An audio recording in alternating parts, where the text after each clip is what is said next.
Long Road Home. Chapter 1. The Day the Moon Broke. The first flash appears while I'm cinching down the last strap on my load. A brilliant burst of white light reflects against the polished side of my trailer. For a second, I think some dumbass has fired up welding equipment too close to the loading dock. Then the warehouse falls silent. Every voice, every forklift, every conveyor belt grinds to a halt as people turn their faces skyward. I follow their gaze and feel my stomach drop. Holy shit, I whisper. Up there in the early morning sky, our moon, the same damn moon that's hung there my whole life, is breaking apart. A massive object, bright as a second sun, has slammed into its surface. The impact sends visible fractures across the lunar face like cracks in a dinner plate. As I watch, chunks of debris separate and begin drifting away from the main body. Is this for real? Someone asks behind me. 3 dozen warehouse workers have flooded onto the loading dock, faces illuminated in the unnatural brightness. Nobody answers because nobody knows. We just stand there like idiots, staring at the impossible. My phone vibrates in my pocket. Karen. My throat tightens as I answer. Ray? Are you seeing this? Her voice wavers slightly, but she's keeping it together. 18 years of marriage, and she still amazes me with her strength. Yeah, I'm seeing it. I move away from the crowd for some privacy. You and Jessie okay? We're fine. It just woke her up. The news is saying it's an asteroid hit. They're not sure what it means yet. A pause. When are you coming home? Home. 3.5 hours away on a good day. Milridge seems impossibly distant now, though I made the drive just yesterday. I'm finished loading, heading out as soon as I can. I check my watch, 5:42 a.m. If I get on the road immediately, maybe I can beat whatever chaos is coming. Keep the TV on. Stay inside. I'll call you from the road. Ray, her voice drops. They're showing footage from around the world. People are panicking. Don't worry about that, just... Daryl Johnson, the receiving supervisor, bursts through the warehouse doors. His normally ruddy face is ash white. Everyone inside, emergency broadcast coming through. The crowd flows back into the warehouse like a reversing tide. Karen, I gotta go. I'll call you in 5. I love you. Love you too. Be careful. I pocket my phone and follow the others inside.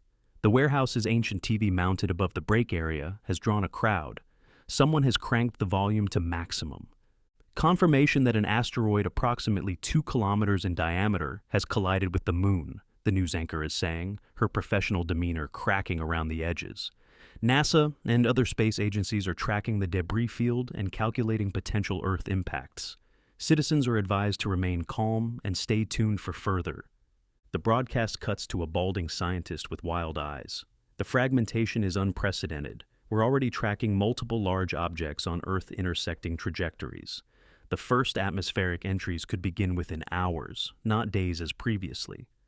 The TV switches to the emergency broadcast system, that familiar tone slicing through the warehouse. The loading bay doors remain open behind me, and I can still see the damaged moon hanging there, obscenely bright, pieces of it visibly separating in real time. Daryl sidles up beside me. 20 years I've known him, delivering to this warehouse twice weekly. This is fucked, Ray. Truly fucked. I nod. I'm heading out. Need to get back to Milridge.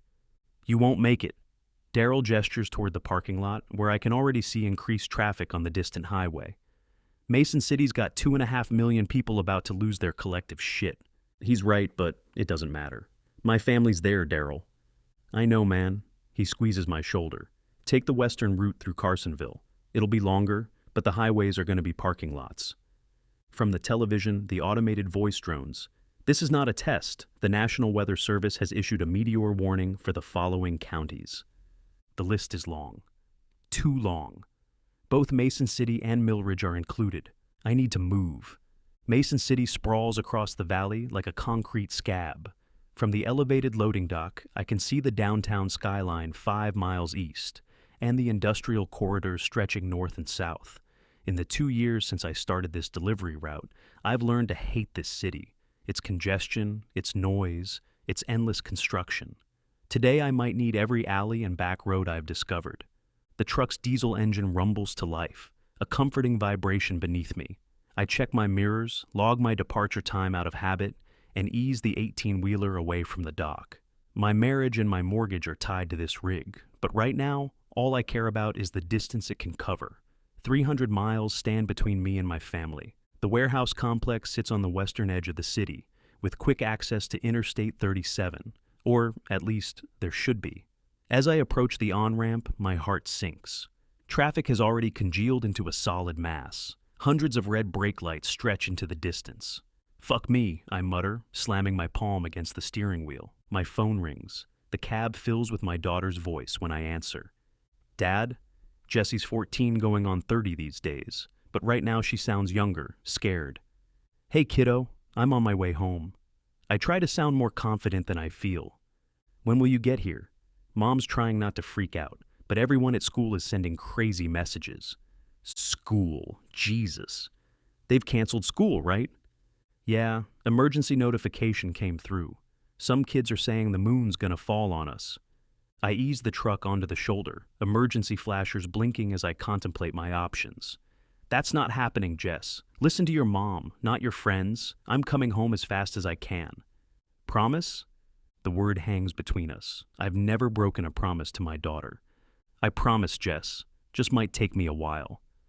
After we hang up, I pull up the map on my phone. Daryl is right. The main highways are suicide. But there's a network of state routes and county roads I know well. They'll add an hour to the journey in normal conditions. But today might save me several. I check the instrument panel clock, 6:07 a.m. The sky continues to brighten unnaturally as lunar debris catches the rising sun. As I prepare to reroute, a sharp knock on my door makes me jump. Tony Guzman, the warehouse manager, stands on my running board. I lower the window.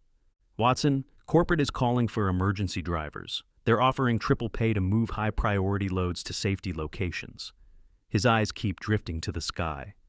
"You're one of our most experienced. We need you to take a medical supply trailer to the Highlands storage facility." For a moment, I'm speechless. Does this dipshit think I give a damn about corporate bonuses right now? "My family is 300 miles away, Tony. I'm going home." "This is a national emergency situation," he insists. "We all have families, but some of us have responsibilities." "Get off my truck!" Something in my voice makes him step back. I watch him in the mirror as I edge forward onto the shoulder, searching for a gap. I make it almost 2 miles before accepting the truth. The truck is a liability. Even the back roads will be congested, and an 18-wheeler lacks the maneuverability I'll need. After 22 years of professional driving, the decision to abandon my rig feels like cutting off a limb. I pull into a truck stop, already overflowing with vehicles. The place is chaos. Drivers arguing, customers panic buying supplies, a fistfight breaking out by the diesel pumps. I back my trailer into a far corner of the lot, secure the load from habit, and shut down the engine. In the quiet of the cab, I place one more call home. The network is already strained, calls dropping and connecting sporadically. "Ray?" Karen's voice breaks through static. "Where are you?" "Still in Mason City. Traffic's fucked. I'm ditching the truck." "What? That's your livelihood? Our livelihood." I begin gathering essentials from the cab. My emergency kit, extra clothes, water bottles, protein bars, flashlight. 20 years on the road teaches you to be prepared. Doesn't matter, I can move faster without it. "Listen, Karen, things are gonna get bad. I want you and Jessie to fill every container with water. Get the camping gear from the garage, make sure." The call drops mid-sentence. I try 3 more times, but the network is overwhelmed. Too many people trying to reach loved ones all at once. I shoulder my hastily packed bag and lock the truck for what might be the last time. The keys I keep. I might need them if I somehow make it back. In the distance, sirens have begun to wail across the city. I check my watch again, 6:34 a.m. Downtown Mason City rises before me, a labyrinth of one-way streets and construction detours I'll need to navigate to reach the northern exit. On foot, I'm making decent progress, moving against the flow of panicked office workers emptying from the buildings. The initial shock has worn off, replaced by widespread fear that's almost palpable. My phone chirps with an emergency alert as I cut through a hotel parking garage. The message is blunt. Emergency alert. Meteor impacts. Expected. Seek shelter immediately. Do not attempt evacuation. Remain indoors away from windows. Bullshit, I mutter, pocketing the phone. Government telling people not to evacuate means they know the roads can't handle the exodus. I'm not sitting in some building waiting for moon rocks to punch through the roof. I emerge onto 7th Avenue to find the street in pandemonium. A department store's windows have been smashed, looters already at work. Across the intersection, a city bus sits abandoned, doors open, passengers scattered. Above it all, the damaged moon hangs in the brightening sky, visibly different than it was just an hour ago. The wound from the asteroid impact glows orange-red, and the entire lunar body seems slightly lopsided, as though its entire orbit has been subtly altered. A distant boom echoes between the buildings, followed by screams. My heart rate spikes. It's starting. The first impacts. I pick up my pace, staying close to buildings and avoiding major intersections. 3 more blocks and I can cut through Riverside Park to reach the bridges leading north, if they're still passable. Another boom, much closer this time. I round the corner to see a small crater smoking in the middle of the street, a car overturned beside it. Not a large meteorite, maybe the size of a baseball, but it punched through the asphalt like it was paper. A dark realization settles over me. This is just the beginning. Emergency vehicles scream past, lights flashing. A police officer tries to establish a perimeter around the impact site, but people are beyond listening to authority now. I skirt the growing crowd and continue north. My phone hasn't connected to the network in 20 minutes. Karen and Jesse must be out of their minds with worry. The thought of them waiting, not knowing if I'm alive or dead, twists like a knife. I'm coming, I promise, silently, whatever it takes. The park entrance appears ahead, its wrought iron gates standing open. As I approach, my attention catches on something propped against the gatepost. A bicycle. Not locked, just abandoned in the growing chaos. I hesitate only briefly before claiming it. In another life, I'd never steal, but today's rules are different.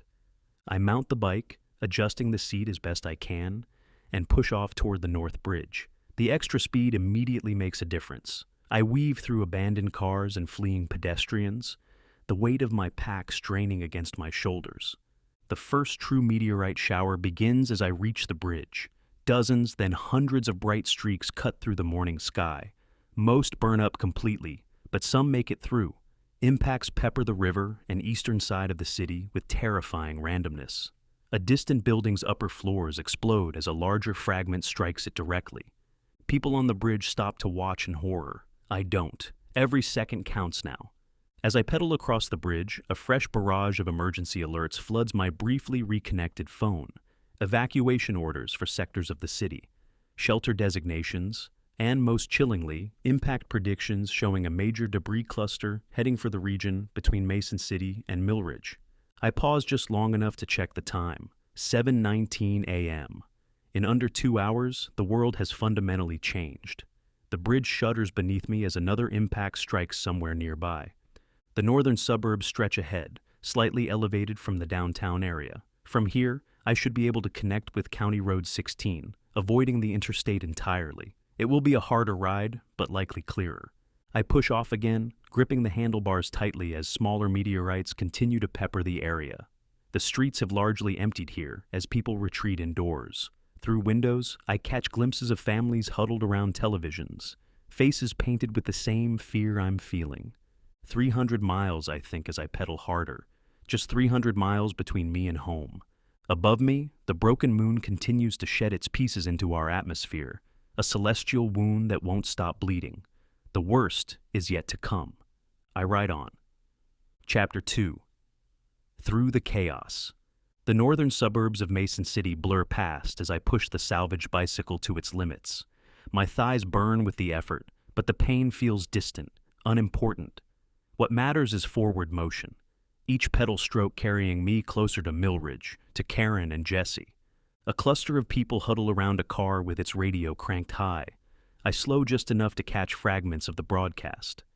Atmospheric entry continues at unprecedented rates. Military mobilization in major urban centers.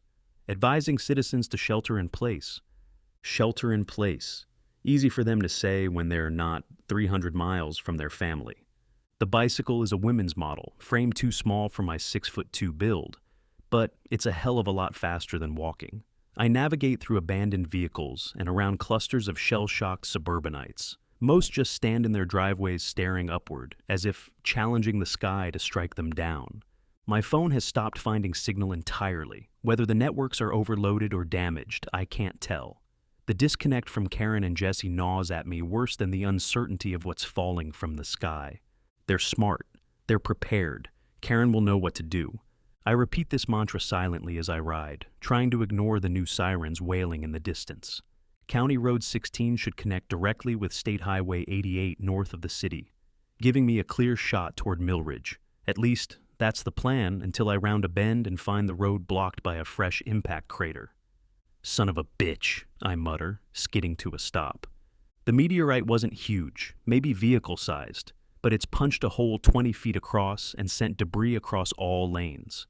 3 cars are stopped at odd angles, their occupants milling about in shock. Beyond the crater, a power line dangles dangerously close to the ground, occasional sparks leaping from its severed end. A man in a business suit paces beside his BMW, phone pressed to his ear. I don't care what it takes, Gordon. Liquidate everything. Everything. This isn't a temporary downturn. It's fucking Armageddon. I dismount the bike and approach a woman who seems less frantic, leaning against her sedan. Any way around this mess? I ask. She shakes her head. Rockwell Avenue might work, but I heard there was a traffic accident at the intersection with Pine. Her eyes drift to the sky. Where are you trying to get to? Millridge. That's what, 4 hours away? You think you'll make it that far? The question isn't malicious, just incredulous. I simply shrug. Got family there, I say, as if that explains everything. And for me, it does. Turning the bike around, I pedal back to the last intersection, consulting my mental map of the area. I've delivered to a dealership in this neighborhood for years, but the residential streets between main roads are less familiar. Scattered impacts continue to pepper the city behind me. Each flash and distant boom ratchets up the tension in my shoulders. It's only a matter of time before a big one hits.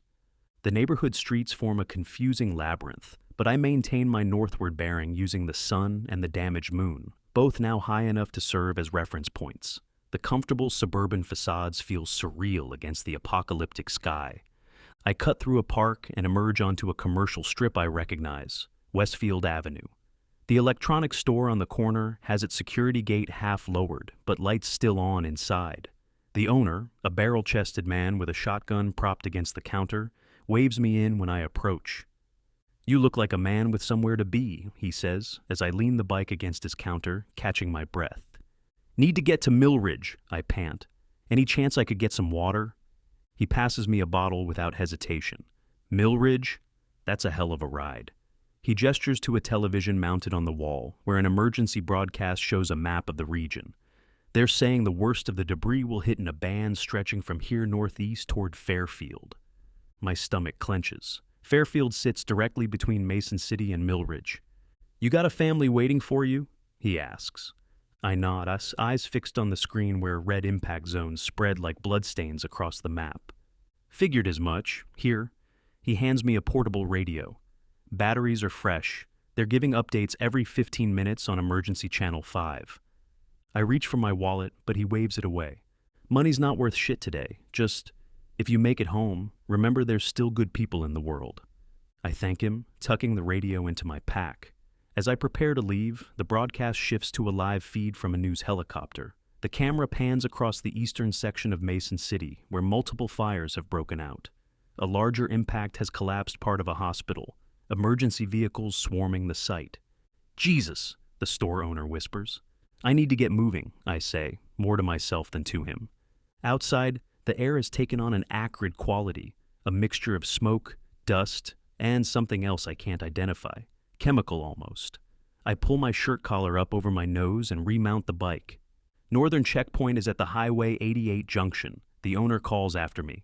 Military's controlling who gets out. Good luck. My watch reads 9:47 a.m. In just over 4 hours, the world has descended into chaos, and I've traveled maybe 10 miles. Westfield Avenue provides a straight shot toward the northern perimeter, but it's far from clear. Half a mile ahead, I encounter the first real sign of societal breakdown. a pharmacy being systematically emptied by a dozen people. They work with frantic efficiency, passing boxes from hand to hand into waiting vehicles. I slow my approach, keeping to the opposite side of the street. One man notices me and breaks from the group, stepping into my path. Muscular, shaved head, neck tattoos. In one hand, he grips a tire iron. "Nice bike," he says, eyes cold. Looks faster than walking. I coast to a stop, keeping the bicycle between us. 22 years of highway driving has taught me to recognize dangerous situations. This qualifies. "Just passing through," I say evenly. He takes another step forward. "I got family needs to evacuate. That bike would help." "So do I reply. 300 miles away." For a moment, I think he'll attack anyway. His knuckles whiten around the tire iron.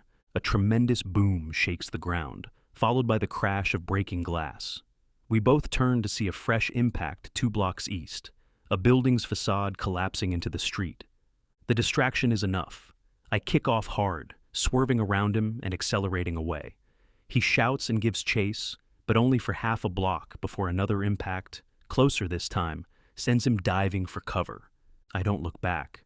By 11:30 a.m., the meteorite showers have intensified. What began as sporadic impacts has evolved into continuous atmospheric entries. Most burn up completely, creating a constant flickering in the sky like some kind of hellish strobe light. Others punch through to the ground with devastating randomness. I've abandoned Westfield Avenue after finding it completely blocked by a multi-vehicle pileup. The bicycle has proven its worth a dozen times over, allowing me to weave through barriers that would stop a car. But now, it's beginning to fail me. The front tire, already worn when I found it, has developed a slow leak. "Come on," I mutter, pumping the pedals harder to compensate. "Just get me to the checkpoint." The portable radio crackles with updates every few minutes. The news is uniformly bad. Major impacts reported in cities across the globe. Communications networks failing, power outages spreading, and most concerning, the prediction that the worst debris clusters have yet to reach Earth. I reach into my pocket for the protein bar I've been saving, only to find the wrapper empty. I don't remember eating it. The combination of physical exertion and constant adrenaline is taking its toll. My thoughts feel sluggish, disconnected. Focus on the next mile, Ray. Just the next mile. The front tire finally gives out completely as I navigate around an abandoned school bus. The sudden loss of pressure nearly sends me sprawling onto the asphalt. I manage to stay upright, coasting to a stop. Fuck! I slam my palm against the handlebars, frustration boiling over. The bicycle has carried me almost 15 miles since I found it, not nearly far enough.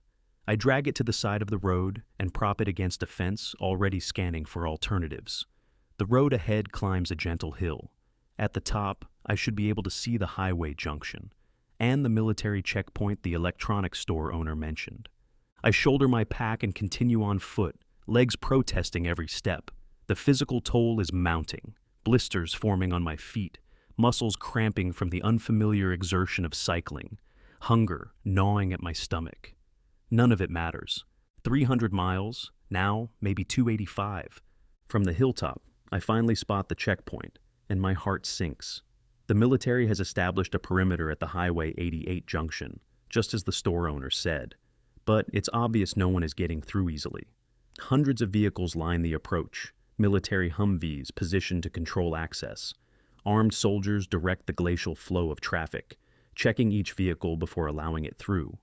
At this rate, I'll be lucky to clear the checkpoint by nightfall. I scan for alternatives. About half a mile east of the main checkpoint, the highway crosses a shallow ravine. The area appears less heavily guarded. It's not an official exit, but it might offer a way to bypass the worst of the congestion. As I plan my approach, a massive boom rocks the ground beneath my feet. This isn't like the smaller impacts I've been hearing all morning. This is something else entirely. I turn to see enormous cloud rising from the eastern edge of Mason City. The shock wave follows seconds later, a wall of pressure that drives the air from my lungs and sends me staggering. Car alarms wail to life across the hillside. A major impact. Not a small meteorite, but something big enough to level buildings. The radio in my pack squawks with sudden urgent transmissions. Direct hit on the Eastgate district. Casualties in the hundreds, possibly thousands. immediate evacuation of adjacent sectors. People at the checkpoint below have turned to watch the rising dust cloud. Even from this distance, I can sense the shift in mood. What was orderly evacuation is about to become desperate flight. I need to move, now. Taking advantage of the distraction, I cut across a residential yard and down toward the ravine. The terrain is rough, forcing me to half-slide down the embankment. My boots slip on loose shale, sending small avalanches of rock ahead of me. At the bottom, a narrow creek trickles between concrete supports that hold up the highway overhead.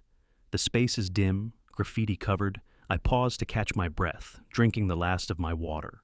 The ravine continues beyond the highway, offering a path that bypasses the checkpoint entirely. I've gone maybe 20 yards past the highway when a voice brings me up short. That's far enough. I turn slowly. A soldier stands on a concrete outcropping, rifle aimed in my general direction. Young, can't be more than 25. His uniform identifies him as Army National Guard. I'm just trying to get through, I say, raising my hand slightly. Everyone's trying to get through, he replies. Checkpoint's back that way. Look, I've got family in Millridge. I'm not a threat. I'm just trying to get home. For a moment, I think he might relent. Something like understanding flickers across his face. Orders are to direct all evacuees through official checkpoints. His voice softens slightly. It's for your own safety. The road ahead isn't secure. I've been driving these roads for 20 years. I'll take my chances. He shakes his head. Can't let you do that, sir. We're at an impasse. I could probably overpower him if I rushed him, but I'm not desperate enough to attack a soldier doing his job. Not yet, anyway. A crackling transmission comes through his radio. I can't make out the words, but his eyes widen slightly. Copy that, he responds, then turns back to me. Sir, I need you to return to the checkpoint immediately. We're implementing full lockdown procedures. What does that mean? It means no one enters or leaves the city after 1800 hours. He checks his watch. You've got just under 5 hours to clear the checkpoint officially. After that, we have authorization to detain anyone attempting to depart. The implications sink in. If I don't get through the checkpoint by sundown, I might not get out at all. Understood, I say, backing away slowly. I'll head to the checkpoint. He watches me retreat until I'm back under the highway, then disappears from view. I wait 30 seconds, listening for his footsteps to fade, then continue down the ravine anyway. His warning has only made my decision clearer. I need to get beyond the perimeter before the lockdown. The ravine widens as it continues northward, eventually opening onto an industrial area I recognize, the backlots of several warehouses that border Highway 88, about a mile north of the checkpoint. If I can make it there unseen, I'll be outside the military perimeter. I move as quickly as caution allows, staying low and using the ravine's scraggly vegetation for cover. Twice more I hear voices, but manage to avoid being spotted. My boots are soaked from crossing the creek, adding fresh blisters to my growing collection of discomforts. By the time I emerge from the ravine, my watch reads 1:47 p.m. The industrial area appears largely abandoned, loading docks empty and security gates standing open. I take shelter behind a dumpster to rest and check the radio for updates. The news has deteriorated further. Power grid failures reported across the region. Martial law declared in major cities. The meteorite that struck eastern Mason City has left a crater 200 yards across, leveling 6 city blocks and damaging infrastructure for miles around.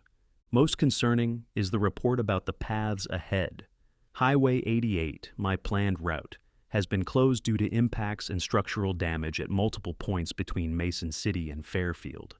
The alternative routes aren't much better. All highways leading out of Mason City are either damaged, congested, or both. My best bet might be the county roads, but they'll be slower going, especially on foot. I need transportation, and fast. As if answering my unspoken need, the rumble of an engine catches my attention. I peer around the dumpster to see a pickup truck pulling into the warehouse lot. The driver, a man in his 50s with a graying beard, exits and heads toward the building's side entrance. I recognize the logo on the truck's door, North Star Trucking, a small regional carrier I've shared the road with for years. Before I can talk myself out of it, I step out from behind the dumpster and approach. The man spots me immediately, hand moving to his waistband, where I'd bet good money he's carrying. "Who are you?" he challenges. I raise my hands. "Ray Watson, I drive for Continental." The mention of my company seems to ease his suspicion slightly. Tom Marcus, North Star. What are you doing here? Trying to get to Millridge. Had to ditch my rig in the city. He relaxes further at the mention of my destination. Millridge, huh? You caught in this shit same as me then. I was making a delivery when everything went to hell. You heading back out? I ask, nodding toward his truck. Trying to. Company wants the truck back at the depot, but I'm thinking about taking it home to Crescent Lake instead. Crescent Lake is northeast of here, not directly on my route, but closer to Millridge than I am now. Any chance I could hitch a ride, at least until our paths diverge? He studies me for a long moment, weighing his options. Another impact shakes the ground in the distance, making up his mind. Yeah, all right, but only to the Crescent Lake Junction. That's as far as I go. Deal? Tom finishes his business in the warehouse, collecting paperwork from what I gather, and we're back in his truck within 10 minutes. The pickup is older, but well-maintained, the cab smelling of coffee and cigarettes. You armed? He asks as we pull away from the warehouse. I shake my head. He reaches into the center console and produces a hunting knife in a leather sheath. Take this at least. Things are getting ugly out there. I accept the knife, securing it to my belt. Thanks. You hear anything about the roads north? Nothing good. Main highways are either blocked or crawling. I'm planning to take the back ways through Hanson County. That matches my thinking. You know if the old logging road past Davis Creek is still passable? Tom gives me an appraising look. You know your back roads. Yeah, local CB chatter says it's clear so far. Hardly anyone remembers it exists. We settle into silence as the truck navigates through the industrial zone and onto a service road that parallels Highway 88. From here, I can see the backed-up traffic at the checkpoint, now even worse than before. Military helicopters circle overhead, their rotors barely audible over the constant background noise of distant impacts. For the first time since this morning, I feel a flicker of hope. The truck is making good progress, avoiding the worst congestion. If we can make it to the Crescent Lake Junction, I'll be nearly a third of the way to Millridge. My relief is short-lived. As we approach the county line, we encounter a roadblock that isn't military. It's civilian. A half-dozen pickup trucks and SUVs have created a makeshift barrier across the road. Men with hunting rifles and shotguns stand guard. Tom slows to a stop 50 yards away. Shit. Local militia. They're blocking the road? Why? Protecting their community, I'd guess. Can't really blame them. He taps his fingers on the steering wheel, considering. I know another way around, but it'll add an hour. An hour we might not have. The sky continues to flicker with atmospheric entries, each one a potential disaster. The radio report suggests the worst bombardment is yet to come. Let me try talking to them, I suggest. Trucker to trucker. Tom looks skeptical, but nods. Your funeral. I exit the vehicle and approach the barricade slowly, hands visible. A bearded man in a plaid shirt steps forward, shotgun held at port arms. Road's closed, he announces before I'm within 20 feet. Turn around. We're just passing through, I call back. Trying to get to Crescent Lake and beyond. We're not bringing trouble. Everyone's bringing trouble today, he replies. Our community voted. No outsiders until things stabilize. I take another step forward. Look, I'm a trucker. Been driving these roads for decades. I've got family waiting for me in Millridge. Please. The man hesitates, consulting with others in his group. Their conversation is tense with frequent glances toward the sky where the damaged moon now hangs directly overhead, its wounded face clearly visible even in daylight. Finally, he turns back to me. Millridge, you said? I nod. My cousin lives there, Ron Hewitt. You know him? A stroke of luck. Ron at the hardware store? Yeah, I know him. My daughter takes his art class at the community center. The man studies me for a long moment, then lowers his shotgun slightly. You can pass through, but no stopping. We'll escort you to the county line. That's as far as our protection goes. Relief floods through me. Thank you. As I turn to signal Tom, a new sound cuts through the ambient chaos. A high-pitched whistling, growing rapidly louder. Everyone freezes, eyes turning skyward. Impact! Someone shouts. Take cover! The world explodes into motion. The militia members dive for their vehicles. I sprint back toward Tom's truck. The whistling intensifies to an ear-splitting shriek. I'm 10 feet from the truck when the meteorite hits. Not directly on us, thank God, but close enough. The impact comes just beyond a stand of trees about 200 yards east of the road. The ground bucks like a living thing, throwing me off my feet. A pressure wave rolls out from the impact site, followed by a shower of dirt, rocks, and splintered wood. Something strikes my shoulder hard enough to spin me around. I hit the ground face first, the breath knocked from my lungs. For several seconds, I can only lie there, stunned, as debris continues to rain down around me. Tom's voice penetrates the ringing in my ears. "Watson, get up!" I struggle to my feet, wincing at a sharp pain in my ankle. Must have twisted it in the fall.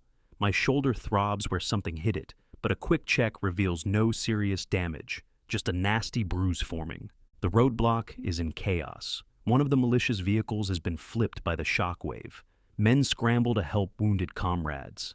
The tree line at the impact site has been flattened, and a small fire is already spreading through the underbrush. Tom has the truck's engine running, door open on the passenger side. I limp toward it as quickly as my injured ankle allows. "Get in!" he shouts, before they regroup and change their minds. I haul myself into the cab, gritting my teeth against the pain. Tom doesn't wait for me to close the door before accelerating through the now abandoned roadblock. I grab the handle and pull it shut as we speed past the scattered militia members. "You hurt?" Tom asks, eyes flicking between me and the road. "Twisted ankle, nothing serious." I adjust my position to take pressure off it. "Thanks for waiting. Wouldn't leave another driver behind." He navigates around debris scattered across the road. "That was too close, man. These impacts are getting worse." I check my watch. 3:12 p.m. We've been on the road for over an hour, but have covered good ground. The Crescent Lake Junction should be coming up in another 30 minutes. "You still planning to drop me at the junction?" I ask. Tom's grip tightens on the steering wheel. "Let me think on it. Might not be safe to leave anyone on foot with shit falling from the sky." I don't press the issue. Time enough to figure that out when we reach the junction. The truck's radio squawks with intermittent transmissions. Most are fragmented and unclear, but one comes through with chilling clarity. Major debris cluster entering atmosphere over northern quadrant, impact predictions for rural areas between Mason City and Greenville, civilians advised to seek underground shelter immediately. Greenville lies just beyond Millridge. The entire corridor between here and my family is about to be hammered. Tom and I exchange a look. No words needed. He presses the accelerator harder, pushing the pickup to its limits. The junction appears ahead, a simple crossroads where County Road 22 branches northeast toward Crescent Lake. Tom slows slightly as we approach, but doesn't stop. "I've been thinking," he says, not looking at me. "Crescent Lake can wait. I know a shortcut through the McGrath property that'll get us halfway to Fairfield. Might save us both some time." It's an unexpected kindness from a stranger, but then nothing about today is normal. "I appreciate that," I say simply. Tom nods once, and we continue straight through the junction. The pickup's engine whines as he pushes it harder, racing against the incoming devastation. Above us, the sky has taken on an ominous red-orange glow as the debris cluster begins its fiery entry. It looks like the atmosphere itself is burning. In a way, I suppose it is. Something catches my eye as we round a bend. A motorcycle parked beside an abandoned gas station. Not just any motorcycle, but a dual sport model designed for both highway and off-road use. Perfect for navigating whatever conditions lie ahead. I tap Tom's arm and point. "Pull over." He frowns but complies, bringing the truck to a stop beside the gas station. "What are you thinking?" "That bike. It could get me through places your truck can't go." "You riding it all the way to Millridge? That's still, 200 miles? I nod. "If it has the fuel." "That's crazy, man." "So is everything else today." Tom considers this, then sighs. "All right, let's check it out." We approach the motorcycle cautiously. It appears undamaged, keys still in the ignition. A small duffel bag is strapped to the back, its owner's belongings hastily packed. The gas gauge shows 3/4 full, enough to get me significantly closer to home. "You know how to ride one of these?" Tom asks. "Been a while, but yeah." I swing my leg over the seat, testing the weight. My ankle protests, but holds. "Take this." Tom hands me a folded map from his truck. It's got all the back roads marked. Some aren't even on GPS. I accept it gratefully, tucking it inside my jacket. "Thanks for the ride, Tom." and the knife. Just get home safe. He looks up at the burning sky. And when you find your family, stay put. World's changing, Ray. Might be a while before it changes back. We shake hands, an oddly formal gesture amid the apocalypse. As Tom turns back toward his truck, a new sound joins the cacophony of distant impacts, the rhythmic thump of helicopter rotors. We both look up to see a military chopper passing low overhead, heading north. More concerning is what follows it. A formation of 3 more helicopters, clearly part of a coordinated operation. Military's mobilizing big time, Tom observes. Might mean the roads ahead are even worse than we thought. Or they know something we don't. Either way, it reinforces my decision. The motorcycle offers the best chance of reaching Millridge quickly. I start the engine, relieved when it catches immediately. The vibration sends fresh pain through my injured ankle, but I ignore it. "Good luck," Tom calls over the engine's roar. I nod once, then open the throttle. The motorcycle responds eagerly, carrying me back onto the road and northward, toward whatever lies ahead. In my mirrors, I watch Tom's truck grow smaller, then disappear around a bend. Strange to feel such connection with someone I've known for barely 2 hours. But today isn't like other days.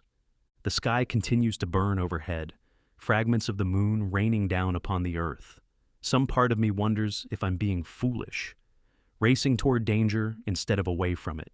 But the alternative, not knowing if Karen and Jesse are safe, is unthinkable. I lean forward over the handlebars, pushing the motorcycle faster as the road unfolds before me. Home is still far away, but now I have a fighting chance to reach it. Whatever falls from the sky, whatever stands in my path, I'm coming home. Chapter 3. Against the clock. The motorcycle vibrates beneath me as I navigate the back roads of Hanson County. My ankle throbs with each shift of gears, but the pain fades against the singular focus of moving forward. The dual sport bike handles the increasingly damaged roads better than I expected, its suspension absorbing the worst bumps and cracks. I check my watch, 4:38 p.m. I've been riding for just over an hour since parting ways with Tom. The miles are adding up, but not quickly enough. Millridge still lies nearly 200 miles ahead. The ethical dilemma of borrowing the motorcycle nags at me as I ride. 24 hours ago, I would have considered myself incapable of theft. Now, I've taken both a bicycle and a motorcycle without a second thought. The justification comes easily. Extraordinary circumstances require extraordinary measures. But the rationalization doesn't entirely quiet my conscience. At least I'm not looting for TVs, I think grimly. And if I survive this, I'll find a way to make it right.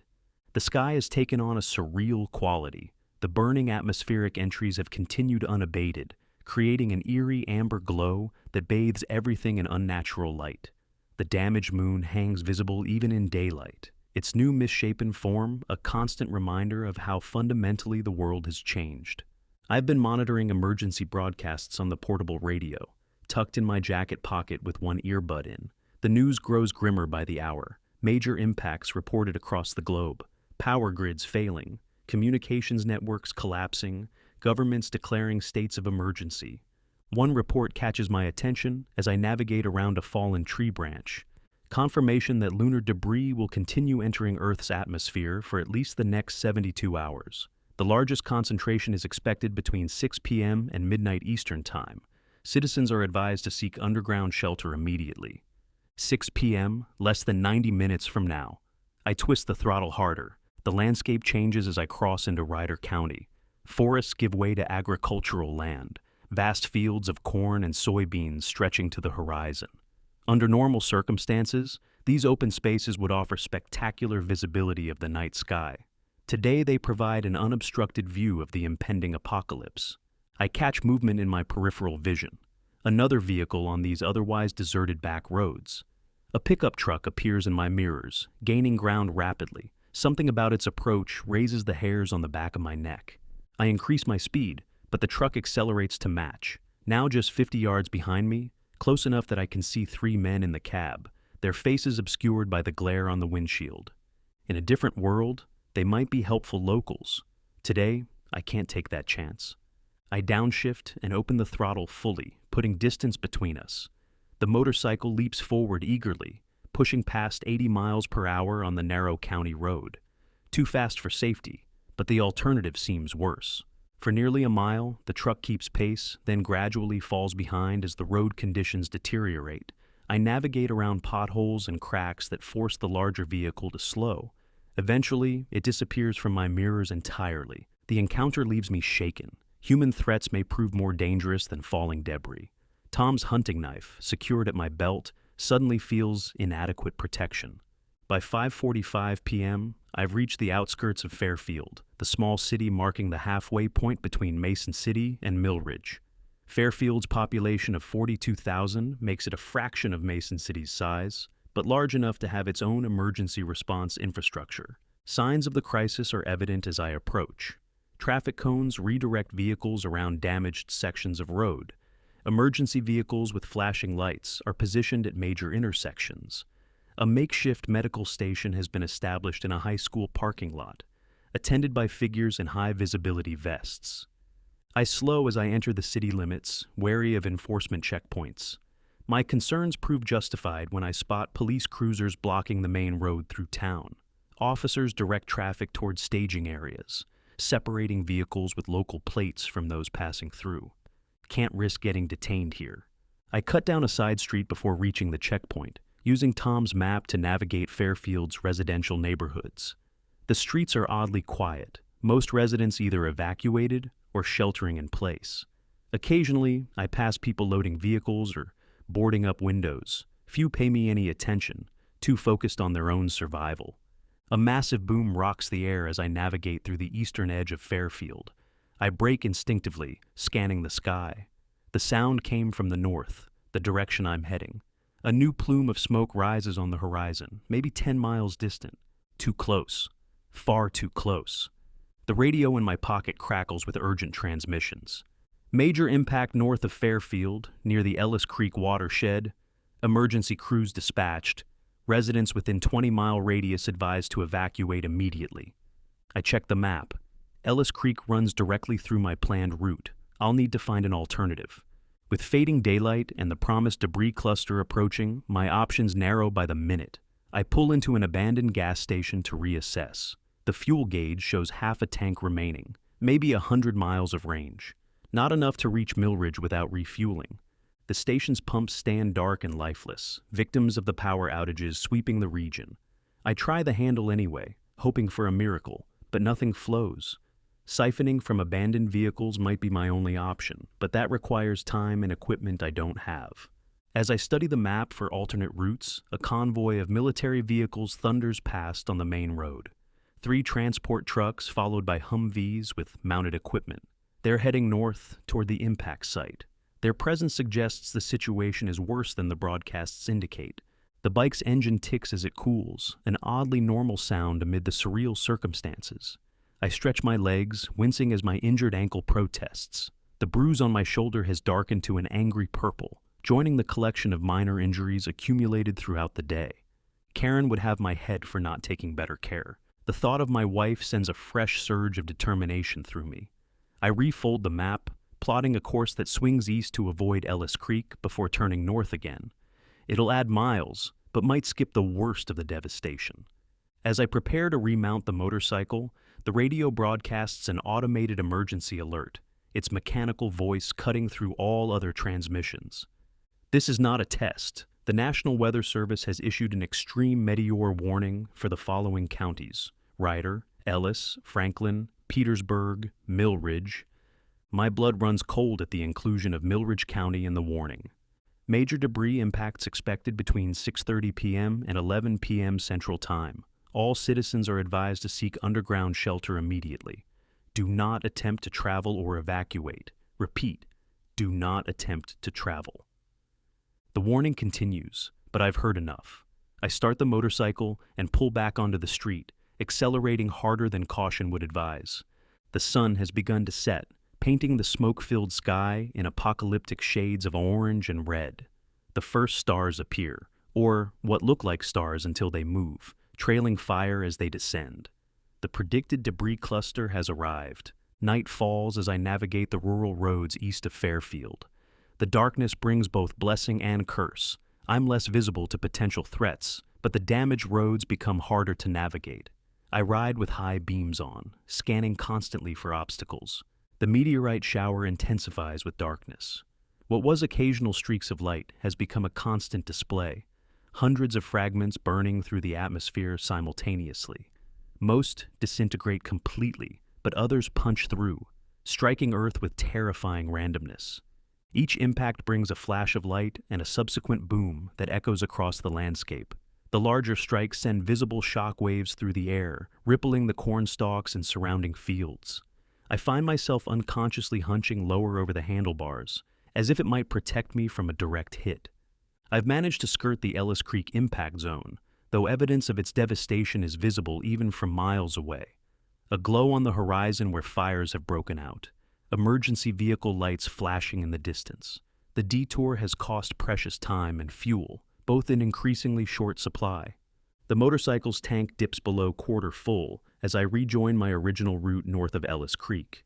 I'll need to find fuel soon, or face the prospect of continuing on foot, a scenario that fills me with dread. On the bike, I might reach Millridge by midnight. On foot, it could take days. My salvation appears in the form of a small farming community, little more than a cluster of houses around a general store and gas station. The store's lights glow softly, powered by what sounds like a generator rumbling behind the building. A hand-painted sign at the roadside reads, "Shelter, food, fuel." I approach cautiously, cutting the engine and coasting the final 100 yards. Recent experiences have taught me that even seemingly helpful situations can turn dangerous quickly. 3 vehicles are parked outside the store: a pickup truck, a minivan, and an older sedan. The store's windows are partially boarded, but light spills through the gaps. A figure moves inside, visible as a shadow behind the weathered blinds. I dismount, removing my helmet and securing it to the bike. My hand rests near Tom's hunting knife as I approach the entrance. The door opens before I reach it. A woman in her 60s stands in the doorway, shotgun held casually but unmistakably ready. "State your business," she says without preamble. "Need fuel," I reply, keeping my hands visible. "Heading to Millridge." "Millridge?" Her eyebrows rise. "That's a hell of a ride with what's coming down." "My family's there." She studies me for a long moment, then nods once. Pumps around back, hand cranked since the power's out. 10 gallons limit per vehicle. I appreciate it. "Don't thank me yet. It'll cost you." I reach for my wallet, but she shakes her head. "Not interested in cash. Got enough of that. We need medicine, antibiotics specifically." I spread my hands. "Don't have any." "Information then. You've been on the road. What's it like out there? Broadcasts are spotty at best." "This I can provide. Mason City's in bad shape. Major impact on the east side. Military's locking it down. Fairfield's organizing, but they've had a big hit north of town. Roads are damaged but passable if you know which ones to take." She absorbs this, then gestures toward the back of the building. "Cranks under the blue tarp. Help yourself to 10 gallons. Store's open if you need supplies. We're trading, not selling." I nod my thanks and wheel the motorcycle around back. The promised pump stands beneath a makeshift shelter, protected from falling debris by corrugated metal sheets. I connect the hose to my tank and begin the laborious process of hand-cranking fuel. Each turn of the crank sends fresh pain through my injured shoulder, but I push through it. 10 gallons will nearly fill the tank, enough to reach Millridge with some to spare. As I work, a young man emerges from the store and approaches. He's maybe 20, thin-faced and nervous. "You really going to Millridge?" he asks. I nod without pausing my cranking. "My girlfriend's from there. Haven't been able to reach her since this morning." He shifts his weight anxiously. "Cell networks are down." "All networks are down," I confirm. "Landlines too, probably." "Yeah?" He chews his lip. "Hey, if you're heading that way anyway, could you maybe look for her? Tell her Mark is okay?" I hesitate. The last thing I need is a detour searching for someone's girlfriend when I find Millridge. But the desperation in his eyes is painfully familiar. "What's her name?" "Where does she live?" "Alicia Brennan. She lives with her parents on Maple Street. White house with blue shutters across from the elementary school." I commit the details to memory. "If I make it there, I'll try to find her. No promises." "Thank you." The relief in his voice is palpable. "Seriously, thank you." He retreats back to the store as I finish refueling. Inside, I trade my skills for supplies, fixing a bulky generator in exchange for water, energy bars, and a better flashlight. The half-dozen people sheltering here have formed a miniature economy of barter and mutual aid. Their community spirit is admirable, but I can't stay. The meteorite shower continues unabated outside, occasional impacts shaking dust from the store's ceiling. Each boom is a reminder of what might be happening in Millridge. As I prepare to depart, the elderly woman approaches again. Radio says the worst is coming between 9 and 11. You sure you want to be on the road then? No choice, my wife and daughter are waiting. She nods, understanding in her eyes. Take the Ridge Road past the Anderson property. It's higher ground, better visibility, and it bypasses the washed-out bridge at Sawyer's Creek. Thanks for the tip. I zip my jacket against the cooling night air. You folks planning to stay here? Store's got a root cellar. Not ideal, but better than nothing. She looks toward the sky, where the fiery debris continues its deadly descent. Good luck to you. Hope you find your family safe. I nod my appreciation and kick the motorcycle to life. The tank feels reassuringly full, the engine's vibration a promise of miles to come. I pull away from the store, headlight illuminating the narrow road ahead. The Ridge Road proves to be exactly as described, higher elevation offering good visibility, the surrounding terrain spread out below like a diorama. Under different circumstances, it might be a scenic drive. Tonight it provides a front row seat to the ongoing devastation. From this vantage point, I can see impacts across the countryside, bright flashes followed by rising smoke plumes. Most strike uninhabited areas, but occasionally one hits near a farmhouse or rural community, brief flickers of light marking emergency responses. My watch reads 8:14 p.m. If I maintain my current pace, I should reach Millridge around midnight, assuming the roads remain passable and nothing falls directly on me. The Ridge Road winds northeast for nearly 20 miles before descending toward flatter terrain. As I near the end of the elevated section, a new sight catches my attention, a massive fireball streaking across the sky, far larger than the fragments I've been witnessing all day. Its trajectory brings it earthward several miles ahead of me, directly in my path. The impact, when it comes, defies description. The ground bucks violently, nearly throwing me from the motorcycle. A blinding flash turns night to day for several heartbeats. The shock wave follows seconds later, a wall of pressure that sends trees whipping sideways and kicks up dust from the road surface. I brake hard, skidding to a stop, as secondary effects ripple outward from the impact zone.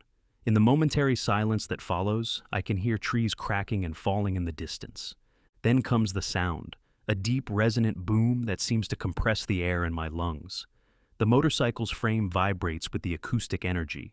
Birds erupt from the surrounding forest, wheeling in panicked flocks against the fire-streaked sky. As the echoes fade, I remain frozen, staring at the rising mushroom cloud of dust and debris. Even from miles away, the scale of the impact is clear. This wasn't a small meteorite, but a major fragment, perhaps building-sized or larger. And it struck directly across my planned route. I restart the motorcycle, heart pounding as I continue forward. The road begins its descent from the ridge, curving through wooded terrain that obscures my view of the impact site. Each mile brings fresh evidence of the meteorite's effects: fallen trees, cracked pavement, small fires ignited by hot fragments. The road emerges from the forest to reveal the full extent of the devastation. A crater, at least 100 yards across, has obliterated what was once farmland. The meteorite appears to have struck just east of a small town, sparing the buildings from direct impact, but showering them with debris. More concerning is what lies beyond, a rapidly spreading forest fire, ignited by the superheated object. The flames have already consumed several acres, advancing quickly with the night's breeze. Directly ahead, the fire has reached the road, cutting off my route. I kill the engine and stare at the wall of flame blocking my path. There's no way through. The heat alone would be unbearable, the smoke deadly. God damn it! I slam my palm against the fuel tank in frustration. The delay will cost hours. I'll need to backtrack and find an alternate route around both the crater and the fire. Given the night's intensifying meteorite shower, those hours could make the difference between reaching Millridge and not reaching it at all. As I study the map for alternatives, a new sound cuts through the ambient roar of the distant fire, another motorcycle approaching from behind. I turn to see headlights bouncing along the uneven road. The rider slows as they approach, stopping several yards away. After a moment's hesitation, they remove their helmet, revealing a woman in her 30s with close-cropped hair and a face smudged with soot. "Road's blocked ahead," I call out, stating the obvious. "I can see that." She kills her engine. "You trying to get through?" "Need to reach Millridge." She nods unsurprised. "Everyone's trying to get somewhere tonight. I'm Kate, Fire Department, Greenwood County." "Ray, you're a long way from your jurisdiction." "Jurisdiction doesn't mean much today." She dismounts, stretching her back. "I was visiting family when this started, trying to get back to my station." "Any ideas for getting around this?" I gesture toward the advancing fire. Kate surveys the blaze with professional assessment.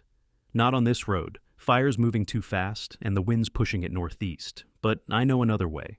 Logging track about 5 miles back, cuts through to County Road 43. Adds distance, but avoids this mess."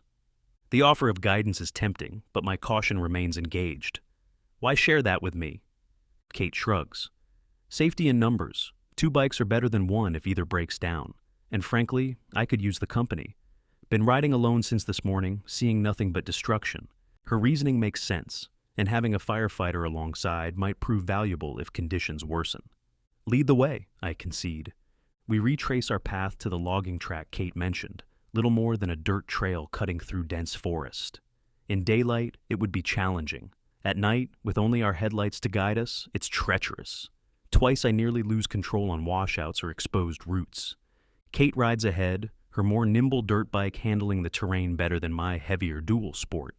We maintain a steady pace, the roar of our engines drowning out the distant impacts that continue to pepper the landscape. The track eventually joins a gravel road, allowing us to increase speed. As we ride, Kate occasionally raises a hand, signaling upcoming hazards or sharp turns. We develop an unspoken rhythm, 2 strangers united by crisis and common purpose. After nearly an hour of difficult terrain, we emerge onto County Road 43, a paved 2-lane highway heading north. Kate pulls over, and I stop alongside her. "This should take you straight toward Millridge County," she says, removing her helmet again. I turn east at the next junction. "Thanks for the guidance."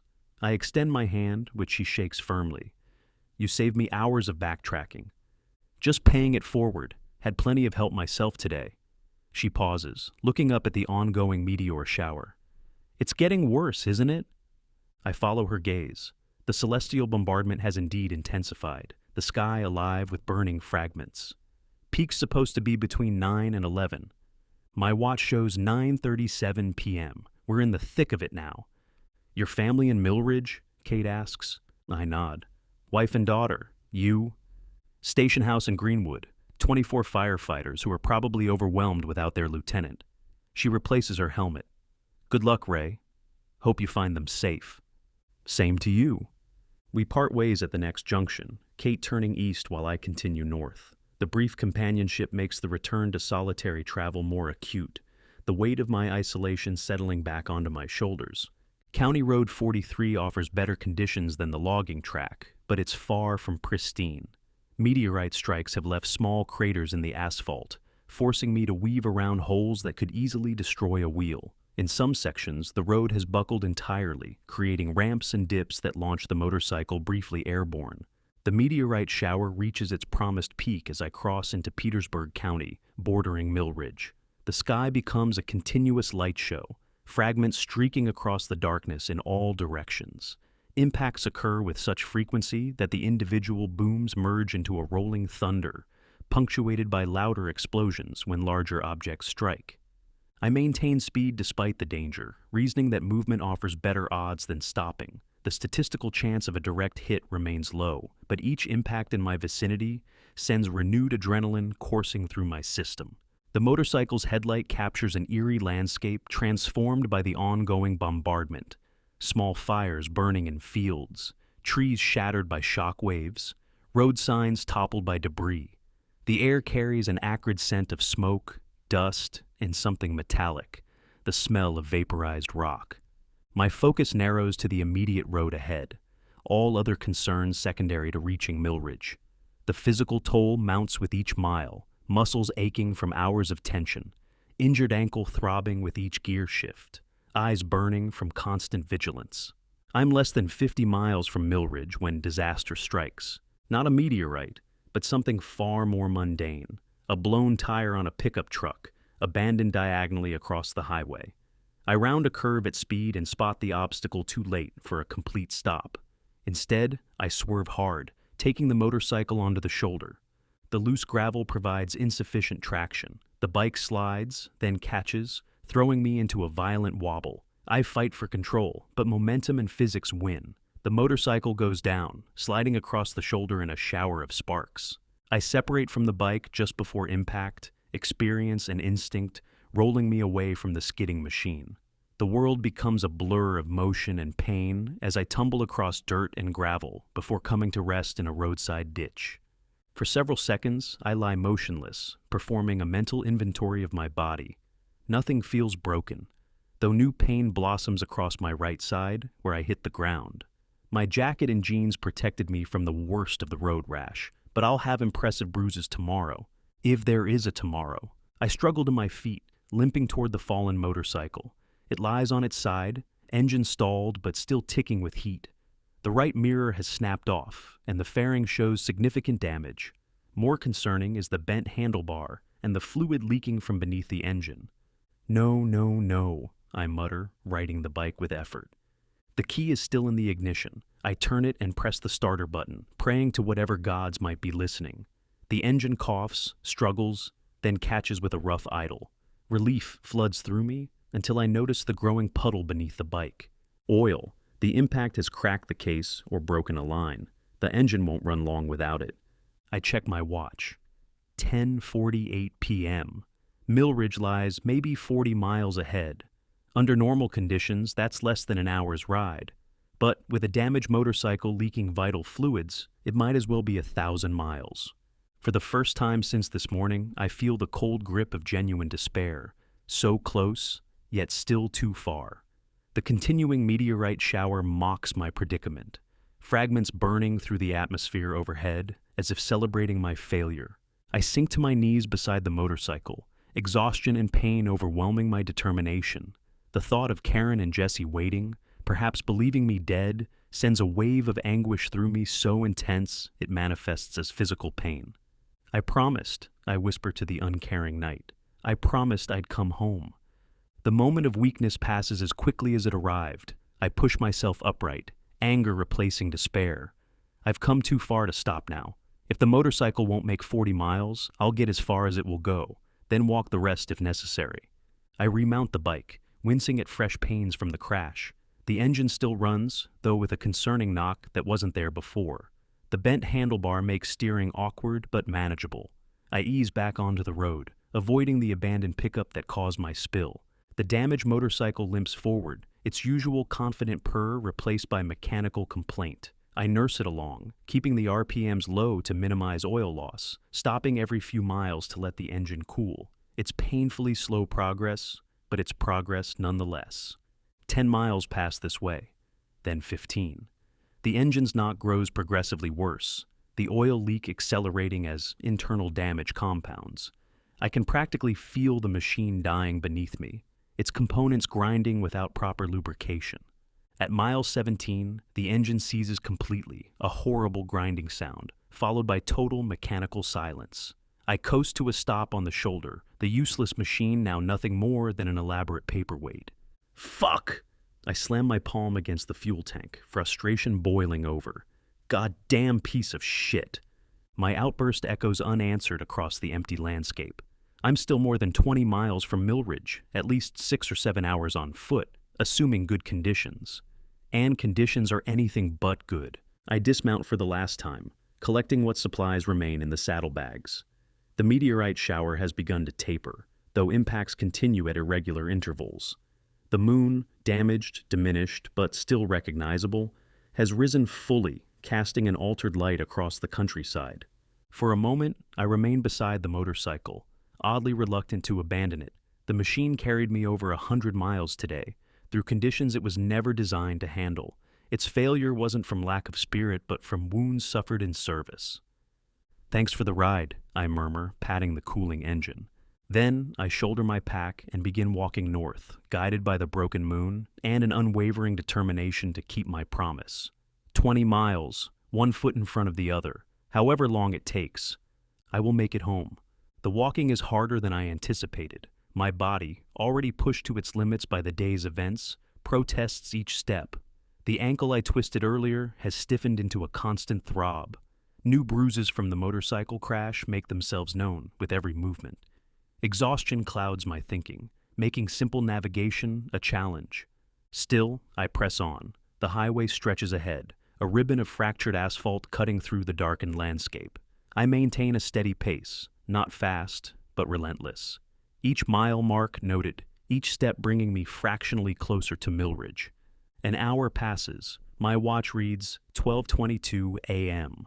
The meteorite shower has diminished significantly. Only occasional streaks now cutting through the night sky. The immediate danger may be passing, but its effects remain.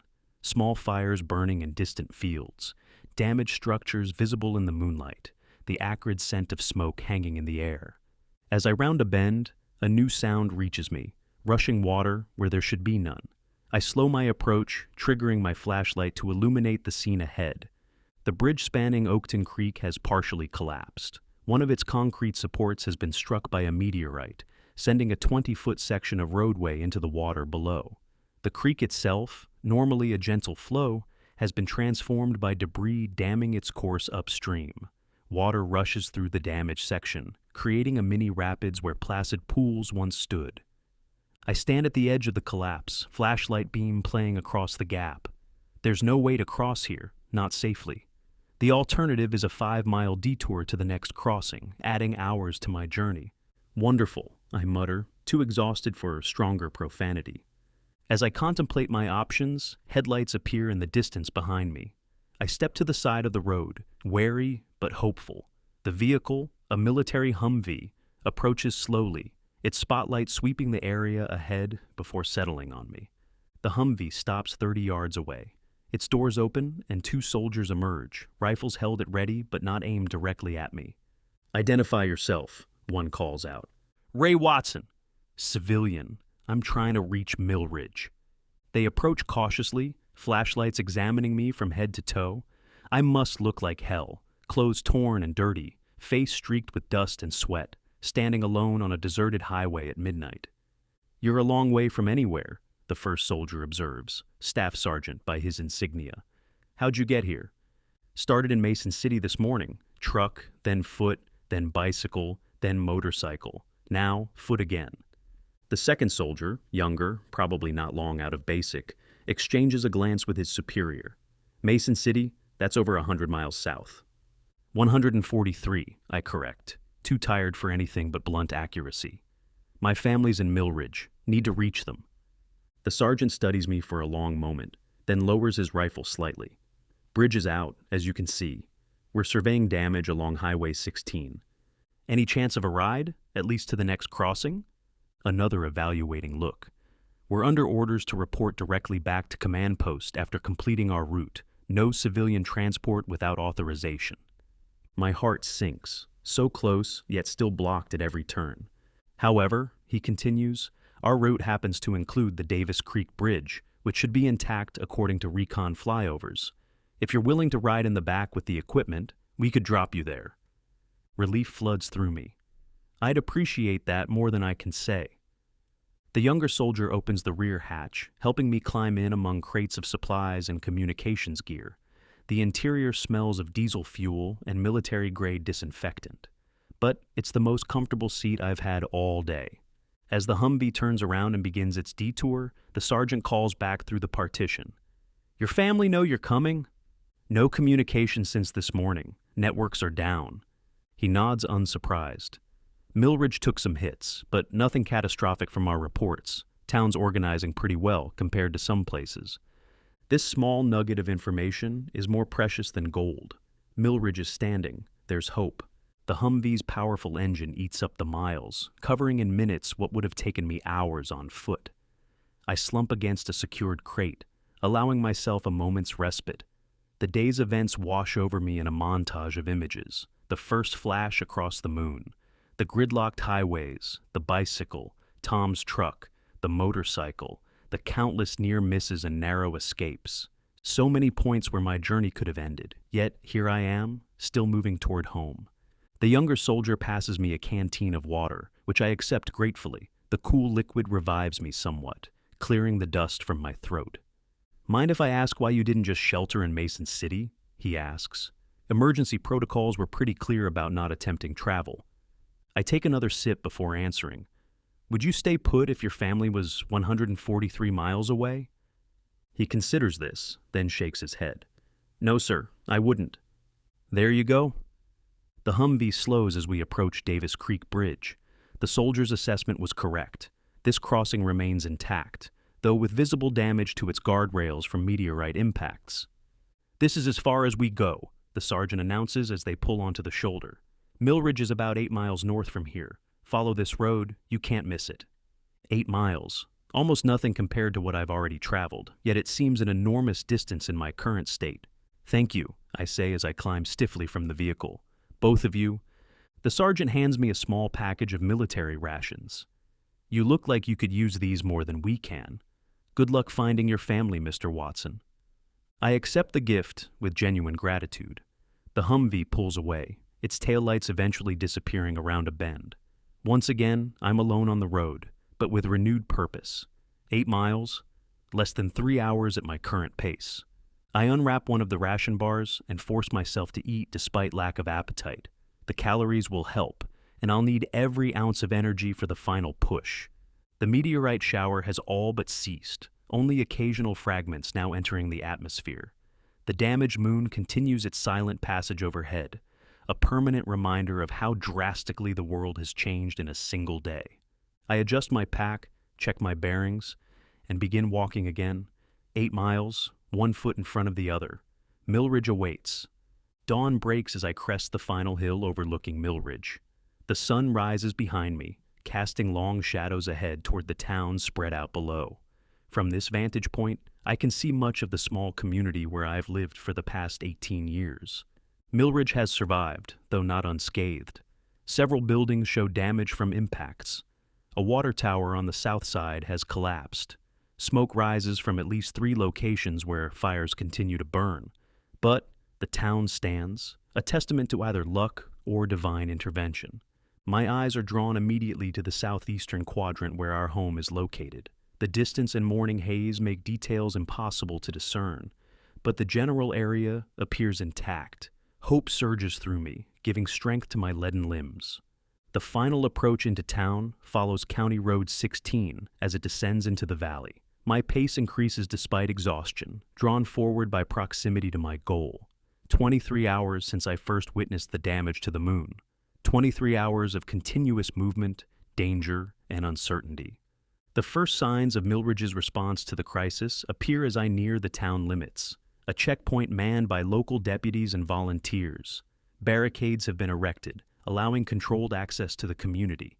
Even from a distance, I can see they're stopping and questioning anyone attempting to enter. I straighten my posture as much as my battered body allows, trying to look less like the walking disaster I've become. As I approach the checkpoint, a deputy steps forward, hand resting on his holstered sidearm. "That's far enough," he calls out. "Town's closed to non-residents." I stop, raising my hand slightly to appear non-threatening. "I live here, 1422 Oakwood Drive. My name's Ray Watson." The deputy studies me with narrowed eyes. "Got any ID to prove that?" I reach slowly for my wallet, producing my driver's license with trembling fingers. He examines it carefully before returning it. "You look like hell, Watson. Where'd you come from?" "Mason City. Been on the road since yesterday morning." His eyebrows rise in genuine surprise. "Mason City? That's 143 miles, I finish for him. "Believe me, I know." Something in my voice or expression convinces him. He gestures to another deputy to move the barricade. "Town's under curfew," he explains as I pass through. "Emergency services are based at the high school. Food distribution at the community center." "My family," I manage through a suddenly tight throat. "Any word on Oakwood Drive?" "Some damage in that area, but no casualties reported." He places a hand on my shoulder, a gesture of unexpected kindness. "Good luck finding them." I nod my thanks, too overwhelmed for words, and continue into Millridge. The town I've known for 18 years has transformed overnight. National Guard vehicles are positioned at key intersections. Volunteers clear debris from streets. Residents move with purpose, carrying supplies or helping with repairs. Despite the destruction, there's an organized response that speaks to the community's resilience. I pass Mark's girlfriend's house on Maple Street, remembering my promise. The White House with blue shutters shows minor damage, broken windows, missing roof shingles, but remains standing. No one answers my knock. Whether they've evacuated or are sheltering elsewhere, I can't tell. I leave a message scratched on a piece of cardboard. Mark is safe at Thorns Crossing store. Ray W. My route takes me through downtown, where Mayor Simmons directs volunteers from in front of the damaged town hall. I recognize neighbors and friends among those working, but don't pause to explain my appearance or journey. One goal consumes me now, finding Karen and Jesse. The southeastern residential district has suffered several direct impacts. A house 3 blocks from ours has been completely destroyed, nothing but a smoking crater where a family once lived.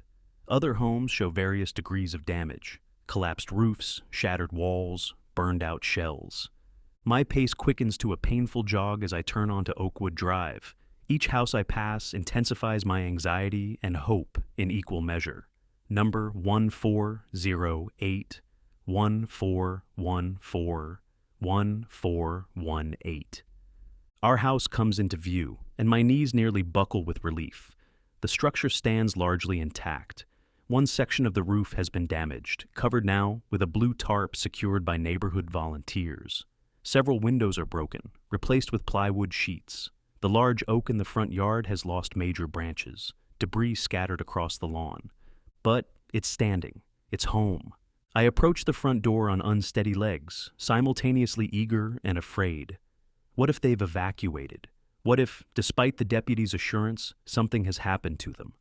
Before I can knock, the door swings open. Karen stands in the doorway, a baseball bat gripped in one hand. Her hair is pulled back in a messy ponytail, her face smudged with dust. She looks exhausted, but unharmed. For an eternal moment, we stare at each other in disbelief. Ray? Her voice breaks on my name, the bat clattering to the floor. I made it, I manage, before my legs finally give out and I sink to my knees on our front porch.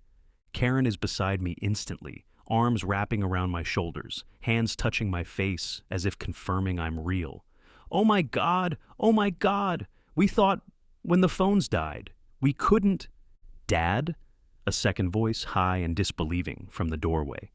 Jessie stands frozen in shock, 14 years old, but suddenly looking younger. Then she's moving, launching herself at me with enough force to nearly knock me over. The three of us collapse into a tangle of limbs and tears on the porch, holding each other, as if the world might try to tear us apart again. You came back, Jessie sobs against my shoulder. You really came back. I promised, didn't I? My voice hardly sounds like my own, raw with exhaustion and emotion. Karen pulls back enough to examine me properly, her eyes cataloging my injuries and disheveled state. How did you... From Mason City. The roads are destroyed. The news said no one could. I'll tell you everything, I promise. But first, I need to sit down, and maybe sleep for a week. They help me inside, supporting my weight between them. Our home's interior shows signs of the crisis. Furniture moved away from windows, supplies stacked in corners, battery-powered lanterns ready for nightfall. But it's home, and they're here, safe. As I sink onto the couch, overwhelming fatigue crashes over me like a physical wave. 23 hours of continuous movement, of fear and determination, finally catching up now that I've reached my goal. You need medical attention, Karen says, examining the various cuts and bruises visible on my skin. Later, I murmur, fighting to keep my eyes open. Just need to know you're both okay. We're fine, she assures me, stroking my hair back from my forehead. The meteorite that hit down the street was the closest call. We sheltered in the basement during the worst of it. Smart, I managed through increasingly sluggish lips. Always smart. Dad, you should eat something, Jessie says, but her voice seems to come from very far away. Darkness encroaches around the edges of my vision. I fight it briefly, wanting to stay present in this moment of reunion. but my body has reached its absolute limit, safety finally allowing it to shut down. The last thing I register is Karen's hand clasping mine, warm and real and alive. Rest now, you're home. And I surrender to exhaustion, secure in the knowledge that I've kept my promise. 300 miles and a broken world later, I've found my way back to them. When I wake, we'll face whatever this new reality brings, together. Chapter 4. Coming Home. I wake to the sound of hushed voices and filtered sunlight. For a moment, I exist in blissful disorientation, aware only of the softness beneath me and the absence of movement. Then memory floods back, the meteorites, the journey, the reunion on our front porch. I'm home. The bedside clock reads 2:47 p.m. I've slept for nearly 8 hours, yet exhaustion clings to me like a second skin. Every muscle protests as I shift beneath the blankets. New pains announce themselves, injuries I hadn't even registered during the adrenaline-fueled journey. Our bedroom shows signs of the disaster, duct-taped window cracks, items secured to prevent falling during impacts. Karen's organizational skills, evident in the midst of crisis. I close my eyes again, savoring the simple miracle of being here. The bedroom door creaks open. I turn my head to see Jessie peering in, her expression caught between concern and relief when she notices I'm awake. "Dad?" she whispers, as if afraid speaking too loudly might break the spell of my return. "Hey, kiddo." My voice emerges as a rasp, throat raw from dust and exhaustion. She crosses the room quickly, perching on the edge of the bed. Up close, I can see the toll the past 2 days have taken on her. Dark circles under her eyes, tension in her young face that wasn't there before. She's changed, as we all have. "Mom said to let you sleep, but I needed to check." Her fingers worry the edge of the blanket. "I was afraid I dreamed you coming home." "Not a dream." I reach for her hand, wincing at the pull of bruised muscles. "I'm really here." "You look terrible," she says, with the blunt honesty of a teenager.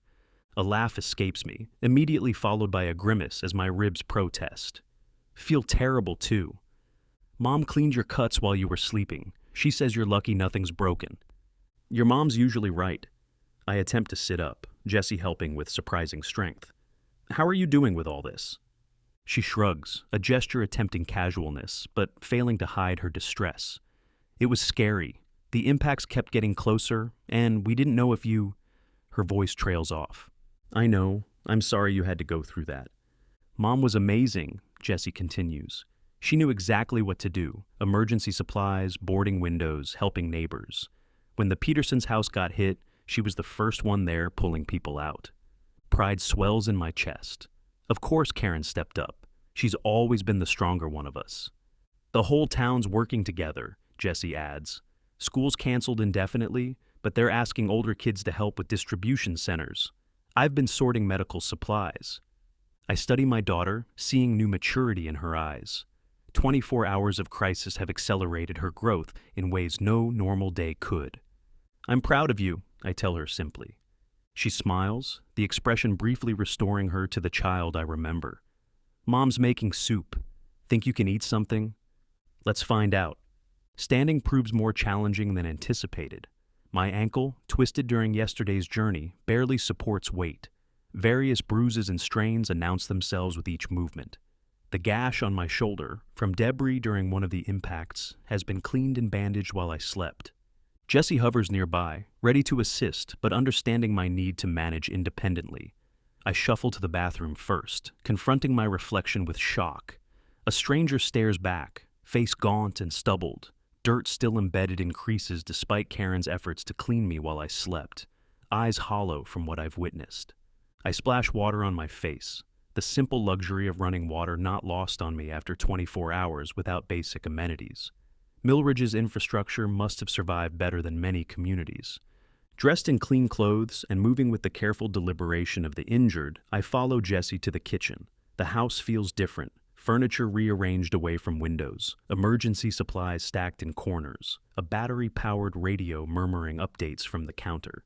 Karen stands at the stove, stirring a pot of something that smells impossibly good to my deprived senses. She turns as we enter, her face lighting with relief. "You're up?" She crosses the room quickly, hands gentle as they frame my face. How bad is the pain? Manageable, I lie, not wanting to worry her further. Liar! She smiles, seeing through me as always. I found some prescription painkillers in the emergency kit. Not many, but enough to take the edge off. Save them, others might need them more. She studies me for a moment before nodding. Sit before you fall down. Food first, then we'll talk. The simple act of sitting at our kitchen table, the same table where we've shared thousands of meals, feels surreal after what I've experienced. Karen places a bowl of soup before me, the steam carrying the scent of chicken and vegetables. My stomach growls in immediate response. Slowly, she cautions as I lift the spoon. You haven't eaten properly in 2 days. I manage a few careful bites, the warm broth instantly soothing my raw throat. Karen and Jesse join me at the table, both watching as if I might disappear if they look away too long.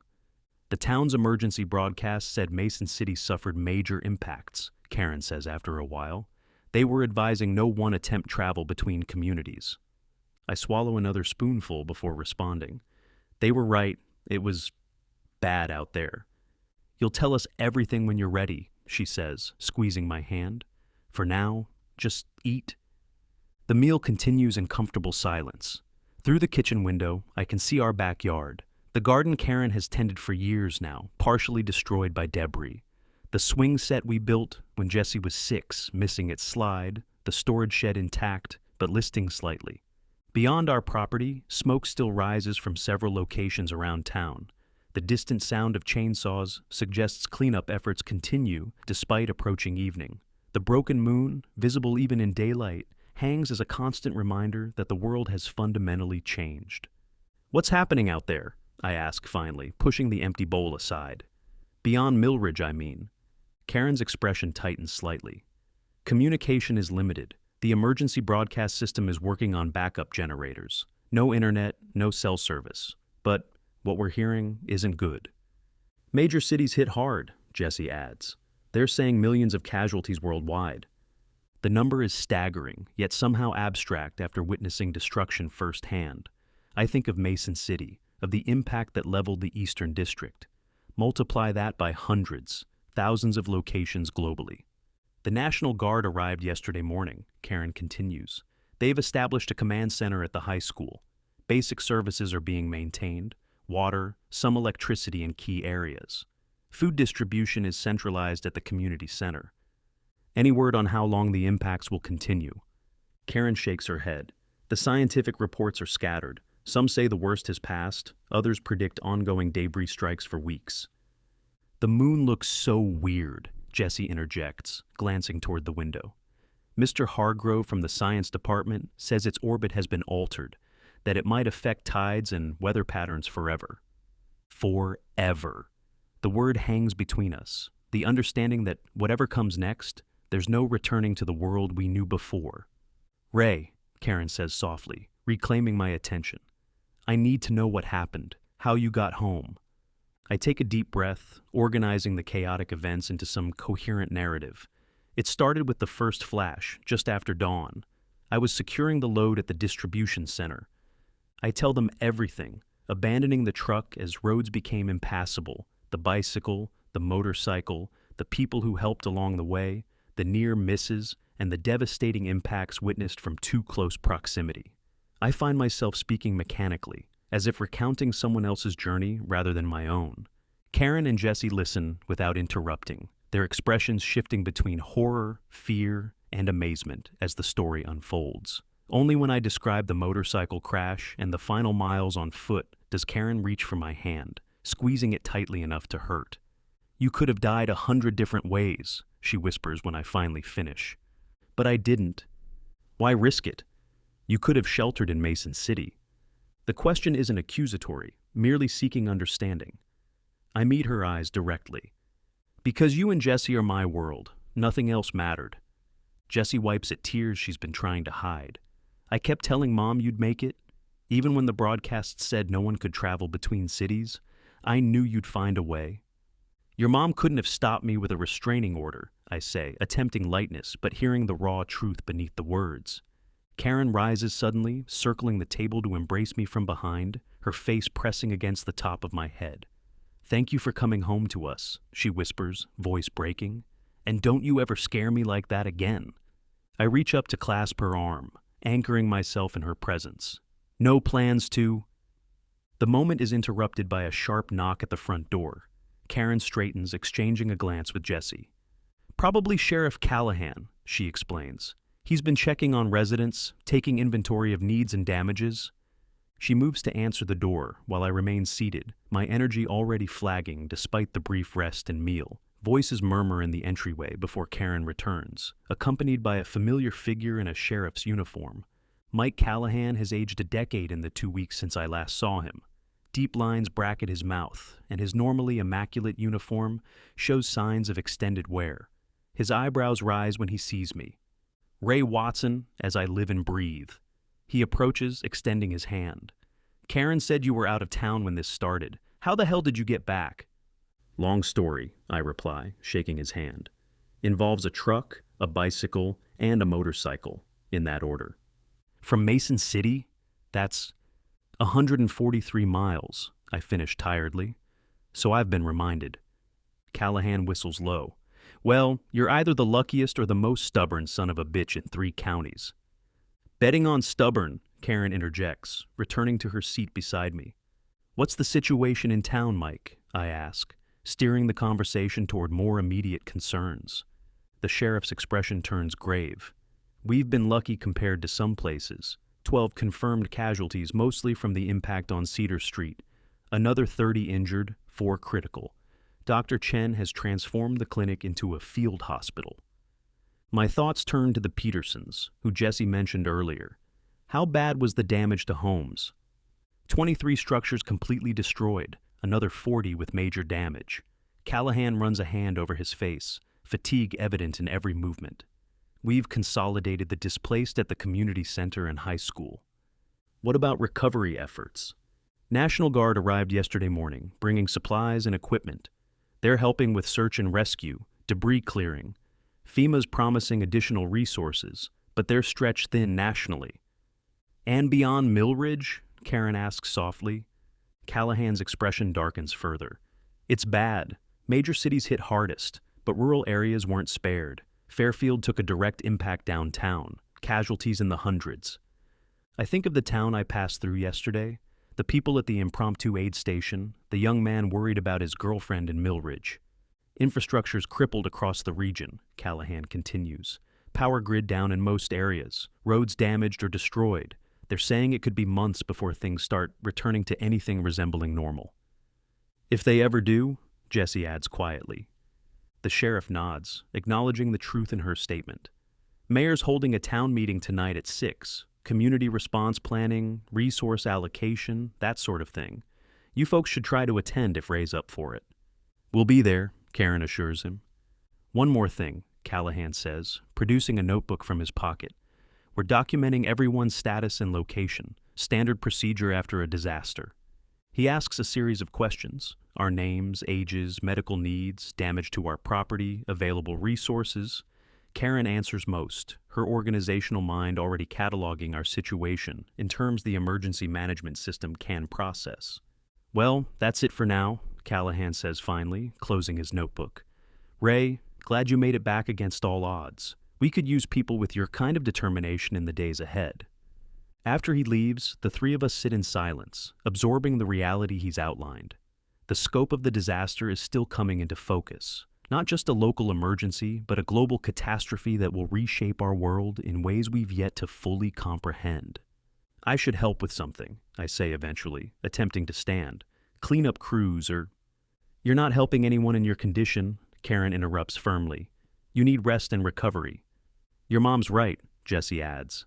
"Besides, you already did the impossible getting home. Maybe take a day off."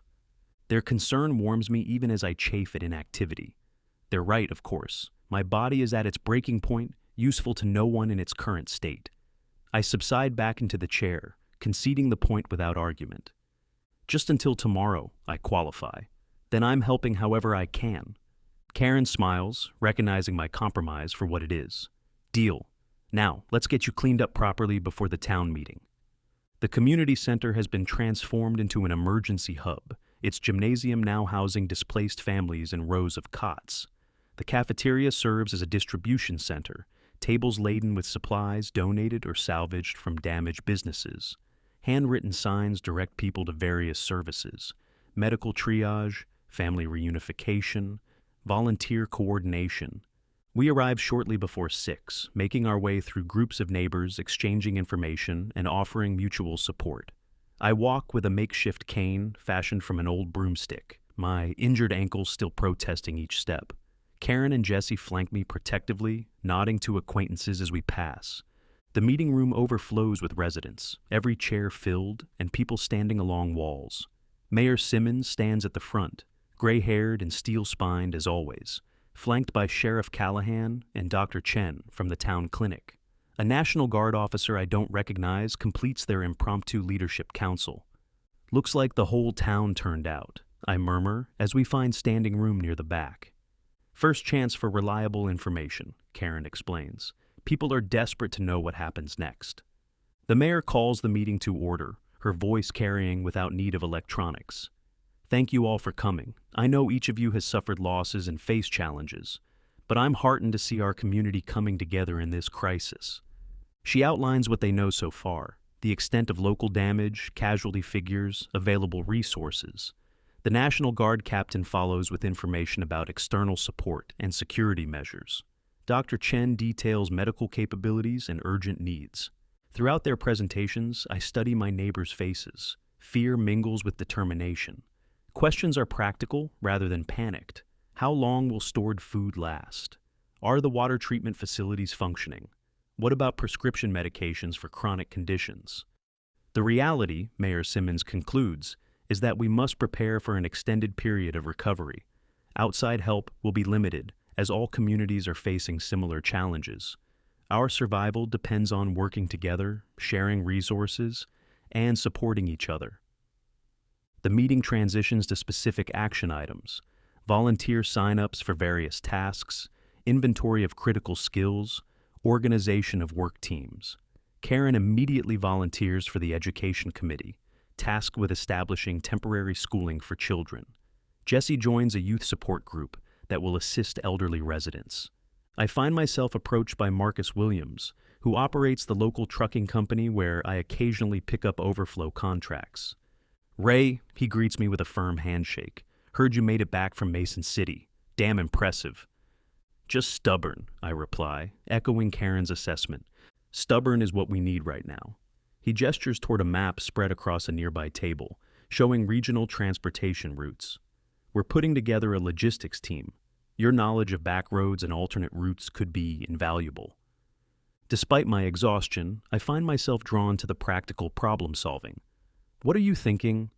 Supply runs to neighboring communities, resource sharing. The main highways are destroyed in sections, but there must be ways through on secondary roads. I study the map, seeing it with new eyes informed by my journey. There are ways, difficult ones, but possible with the right vehicles and drivers. "That's exactly what I wanted to hear." Marcus claps my shoulder. "Rest up for a few days, then come find me when you're ready." As he moves away, Karen appears at my side. "Making plans already?" "Just discussing possibilities." I nod toward the volunteers gathering around various committee leaders. "Looks like you and Jesse are signed up for duties." "We all need purpose, especially now." She studies me for a moment. "You should be focusing on healing, but I know you well enough to realize you won't sit idle for long." "Would you respect me if I did?" Her smile is answer enough. "Come on, they're asking for listings of available skills and resources. You'd better tell them you're a transportation expert who specializes in impossible journeys." The town meeting extends well into the evening, shifting from information sharing to practical organization. By the time we leave, Millridge has begun transforming from a collection of shocked survivors into a community actively planning its recovery. Night has fallen completely, the damaged moon illuminating our path home with altered light. The meteorite shower has largely ceased, only occasional streaks now cutting through the darkness. Whether this represents the end of the bombardment or merely a lull remains uncertain. Our house, with its tarp-covered roof section and boarded windows, feels like a fortress against the chaos beyond. We move through the familiar routine of securing doors and preparing for bed with new appreciation for these simple activities. "I've been thinking," Karen says as we settle in the living room, a battery-powered lamp casting soft light, "about what happens next."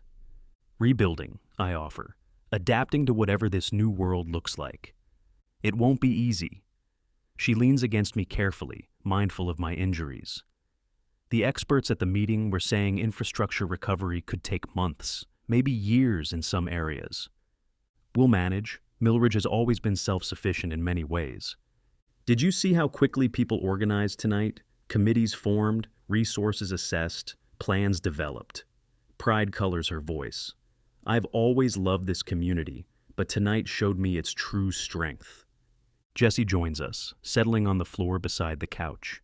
"Mr. Hargrove says we need to start planting more food crops. The supply chains might not recover before winter." "Smart thinking," I acknowledge. "Our garden space could be expanded into the side yard." "I was thinking the same thing," Karen agrees. "And we should consider rainwater collection systems if the municipal supply becomes unreliable." We continue discussing practical adaptations, our conversation transforming anxiety into actionable plans. The activity feels therapeutic, restoring a sense of agency in the face of overwhelming circumstances. Eventually, Jessie yawns widely, the past days catching up with her young body despite her attempts to appear unfazed. "You should get some sleep," I tell her gently. "Tomorrow will be another long day." She hesitates, something vulnerable crossing her expression. "Can I stay in here a little longer?" I don't want to be alone right now." My heart constricts at her admission. Jessie, who has spent the past year asserting her independence at every opportunity, now seeks our proximity for security. The crisis has stripped away teenage pretenses, revealing the child still needing reassurance. "Of course," Karen answers, making room beside us. "As long as you want." Jessie nestles against her mother, eyes already growing heavy. Within minutes, she's asleep, her breathing deep and even. "She's been so strong," Karen whispers, stroking our daughter's hair. "Helping neighbors, organizing younger kids at the community center, never complaining, despite being terrified." "Takes after her mother," I observe. Karen's eyes lift to mine, her expression softening. "I still can't believe you made it back. When the communications went down, when we heard no one could travel between cities, I tried to stay positive for Jessie, but inside—" "I know." I take her hand, our fingers interlacing naturally. "But nothing could have stopped me from getting back to you both. Nothing." "Promise me something," she says after a pause. "No more heroics for a while. I need you here, in one piece, helping us face whatever comes next." "Promise." I squeeze her hand gently. "We're in this together from here on out." As if acknowledging our words, the lamp flickers briefly, a reminder of limited resources and the fragility of our comforts. Karen glances at it before returning her gaze to mine. "Do you think we'll ever get back to normal?" she asks quietly. I consider the question honestly. Not the normal we knew before, but we'll create a new normal. People adapt, communities rebuild. It's what we do. She nods slowly, accepting the truth in my assessment. As long as we're together, I can face whatever this new world brings. Jessie stirs slightly in her sleep, murmuring something unintelligible before settling again. Karen and I fall silent, content to watch over our daughter as the night deepens around our damaged home. Outside, the altered moon continues its passage across the sky, its broken face a constant reminder of how drastically our world has changed. Yet, within these walls, within this family unit, I find a center of gravity strong enough to anchor against any storm. 24 hours ago, I fought my way through apocalyptic conditions with single-minded purpose, to reach this moment, to be with these people who form my personal universe. Now, despite uncertainty and challenges ahead, I feel a profound sense of completion. I came home.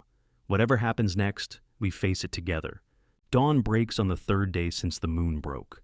I stand in our backyard, watching sunrise paint the eastern sky in shades of gold and rose. The beauty seems incongruous against the backdrop of destruction visible across our community. Damaged roofs, debris-strewn yards. The water towers collapse form on the southern horizon. Yet life continues, Birds sing from surviving trees, apparently undisturbed by celestial catastrophe. Dew collects on grass flattened by shock waves, but already showing signs of recovery.